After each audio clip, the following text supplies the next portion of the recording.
Lights.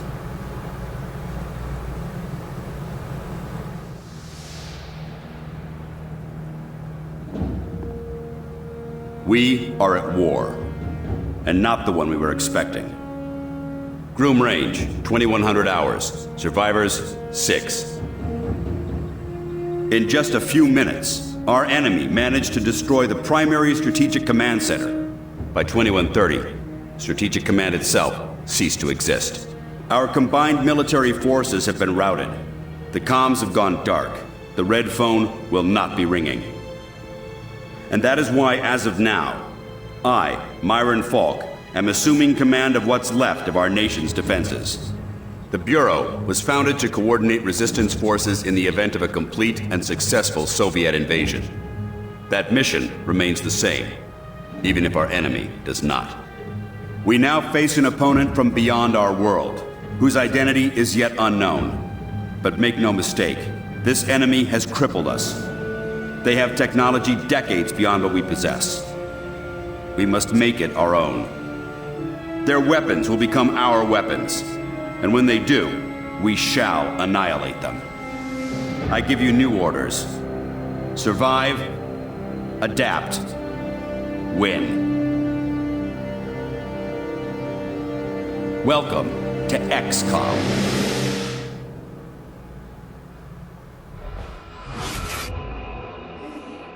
A year? Will, you can't go on a for a year. I'm sorry, Jules. The country needs me. Your family needs you.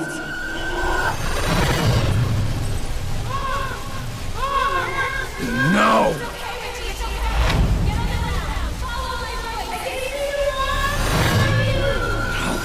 No, I can help them. Let me help them!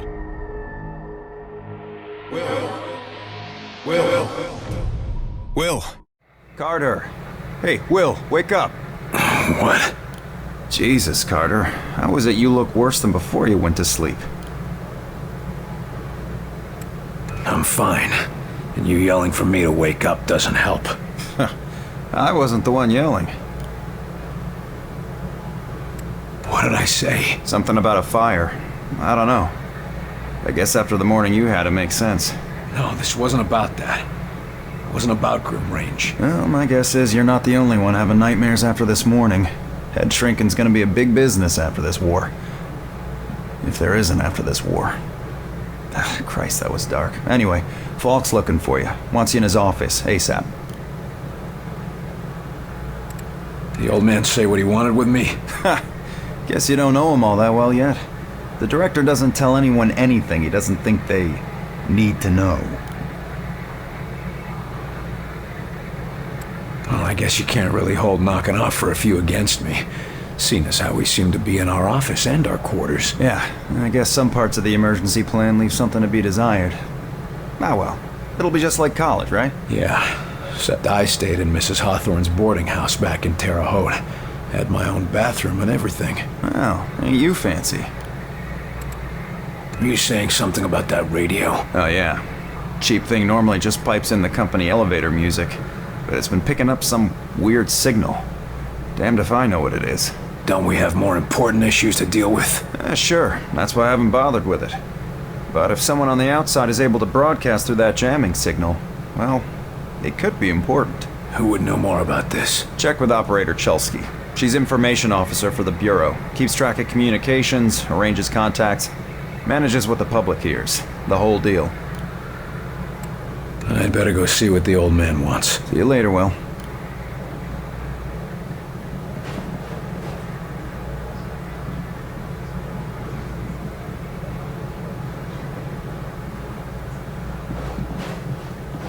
Two. Message repeats. 2, 5, 0. Better make a note of this and talk to one of the radio operators. 9. You probably ought to run that by Operator Chelsky across the hall. Repeats. Might be important. 2, 5, 0. November 8.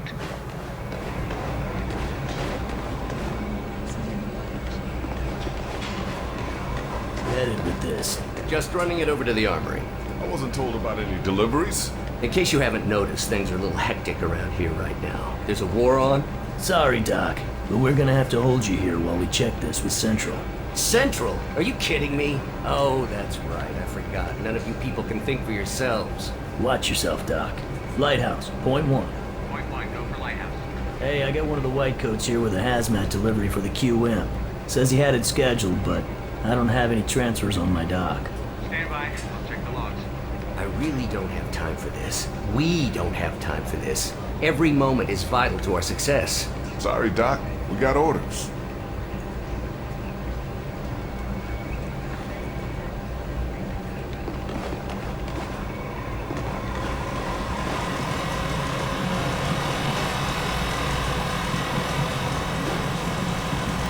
You the dispatcher?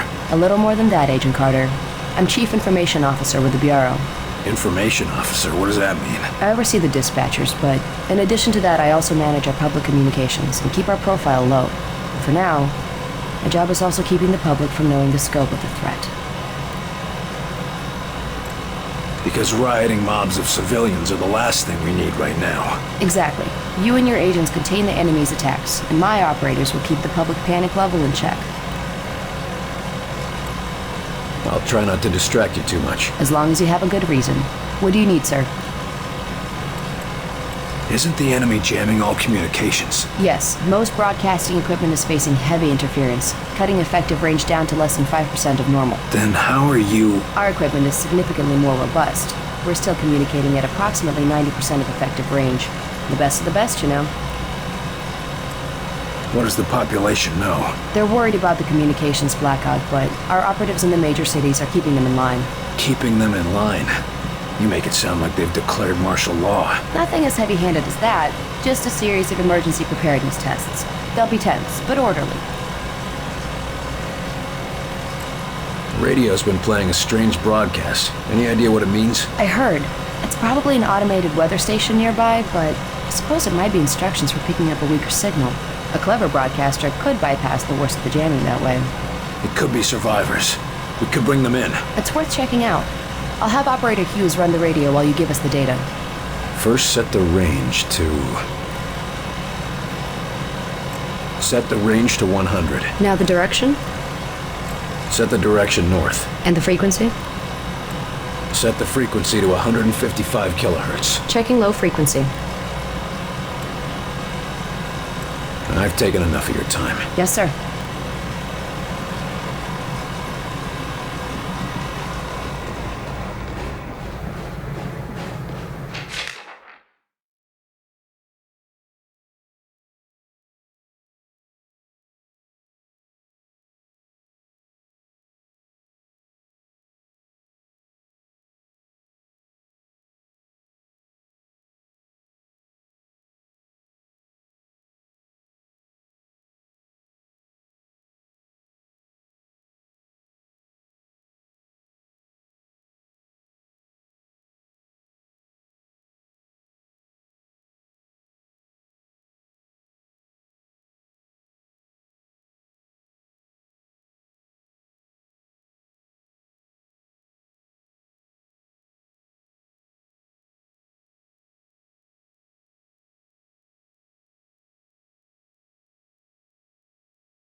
Yes, sir?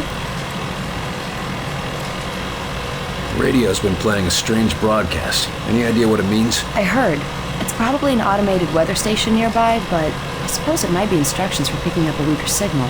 A clever broadcaster could bypass the worst of the jamming that way. It could be survivors. We could bring them in. It's worth checking out. I'll have Operator Hughes run the radio while you give us the data. First, set the range to 250. Now the direction? Set the direction north. And the frequency?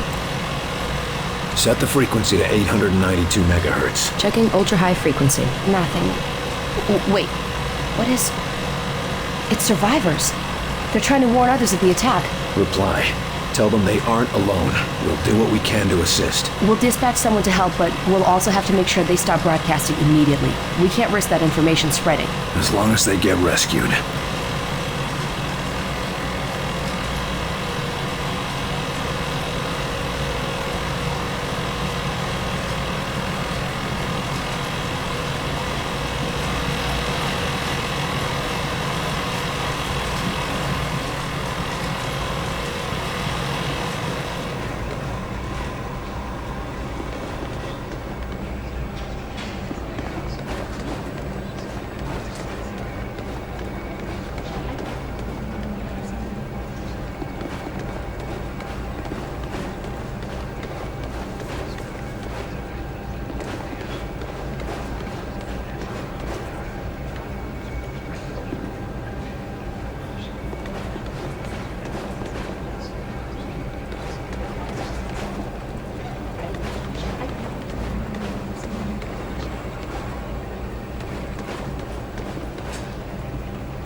You were there. You saw what he was capable of. I did. It's just... his file paints a different picture.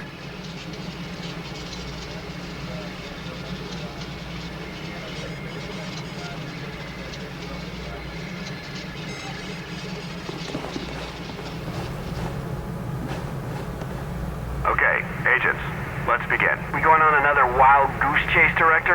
Not this time, agents. Because I brought in an expert agent who I expect to turn the tide. Allow me to introduce your new senior agent, Miss Angela Weaver. Agent Weaver, please begin. Good evening, agents. Now, we have reason to believe our target is... Is this some kind of joke? I assure you, I do not joke about potential infiltrate... Come on, miss. Get back to reception and leave the real work to us, okay? Agent Percy, watch your tone. Director, how many concrete cases of the Outsiders have your agents uncovered to this date? That would be 0. And how many have I uncovered in my own investigations? 2 confirmed, 1 pending. Thank you, Director. If I may continue... Listen up, Agent Percy. Maybe you'll learn how to do your job. Yes, sir. Now, we have reason to believe an infiltrator has compromised military command.